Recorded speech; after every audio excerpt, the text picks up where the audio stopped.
নমস্কার, শুরু করছি ঘোষালনামা। আপনাদের সঙ্গে আমি ইন্দ্রাণী, আমার সঙ্গে রয়েছেন মুখ্য রাজনৈতিক বিশ্লেষক জয়ন্ত ঘোষাল।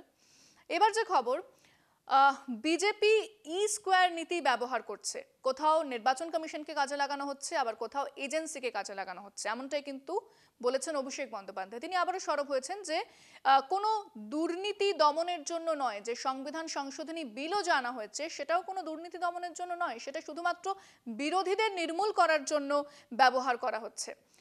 অভিষেক বন্দ্যোপাধ্যায় এই অভিযোগ তুলে তিনি সোচ্চার হয়েছেন।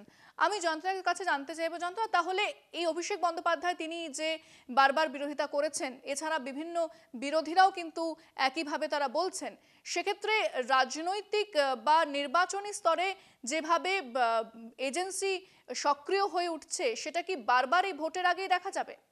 জীবন কৃষ্ণ সাহা, ইন্দ্রাণী, এই কান্দির এই যে বিধায়ক, তৃণমূল বিধায়ক, এর আগেও তাকে সিবিআই ধরার জন্য সব রকম ব্যবস্থা করেছিল এবং ধরেছিল, কিন্তু মোবাইলটা সেবার জলে ফেলে দিয়েছিল। এবারও মোবাইলটাকে ছুঁড়ে ফেলে দেওয়া, পালিয়ে যাওয়ার চেষ্টা, এটা একটা অদ্ভুত ব্যাপার। কিন্তু শেষ পর্যন্ত অ্যারেস্টেড, এবং অনেক জেরা করার পরে অ্যারেস্টেড। তার মানে ধরে নেওয়া হচ্ছে যে জেরাতে এমন কিছু জিনিস তারা পেয়েছে, এটাই তো তাদের অভিযোগ।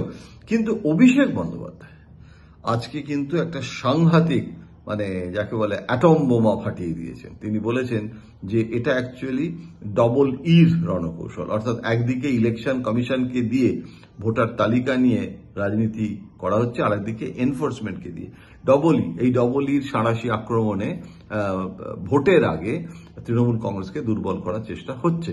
কিন্তু এইখানে অভিষেক বন্দ্যোপাধ্যায় যেভাবে রিয়াকশন জানিয়েছেন বা প্রতিক্রিয়া ব্যক্ত করলেন, তাতে কিন্তু এটা খুব পরিষ্কার যে এখানে কিন্তু offence is the best way of defence. এই ডিফেন্সের এটাকে তছনছ করে দিতে চাইছে অভিষেক বন্দ্যোপাধ্যায় সুবক্তা, এবং তার যে কন্টেন্ট, তিনি যদি একটা এক্স হ্যান্ডেলেও কিছু বলেন, প্রত্যেকটা শব্দ চয়ন ভেবে চিনতে খুব একটা অ্যাগ্রেসিভ, অথচ কিন্তু খুব সুললিত ভাবে এবারও তাই করেছেন। এবং অভিষেক বন্দ্যোপাধ্যায় যেটা করছেন সেটা মমতা বন্দ্যোপাধ্যায়ের সাথে আলাপ আলোচনা করে, পরামর্শ করে একটা স্ট্র্যাটেজি করা আছে। কারণ ভোটের আগে এখন কিন্তু একদিকে গভর্নেন্স, আরেকদিকে দল, এবং অভিষেক বন্দ্যোপাধ্যায় আবার অ্যাক্টিভ মোডে আছেন। তিনি জেলাবাড়ি সমস্ত বৈঠক করছেন।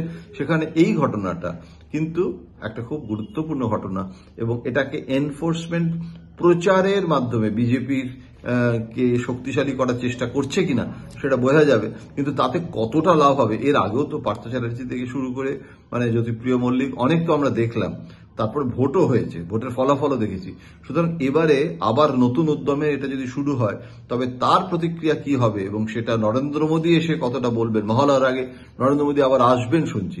এখন এগুলো সবই কিন্তু ভোটের সময় বোঝা যাবে যে এটার জল মাপা যেটা হচ্ছে এখন, সেটা সত্যি সত্যি কি দাঁড়াবে, সেটা তখনই বলা যাবে। ইন্দ্রাণী, আমি অনেক ধন্যবাদ জানাবো জয়ন্তদাকে। আপনারা জয়ন্তদার বিশ্লেষণ শুনছিলেন এতক্ষণ। বেশ কিছু গুরুত্বপূর্ণ খবর নিয়ে আমরা আলোচনা করলাম, এবং পরবর্তী গুরুত্বপূর্ণ খবর এবং আপডেট জানতে অবশ্যই নজর রাখতে হবে ঘোষালনামা, কলকাতা টিভি ডিজিটাল এবং কলকাতা টিভিতে, রাত দিন 7 দিন।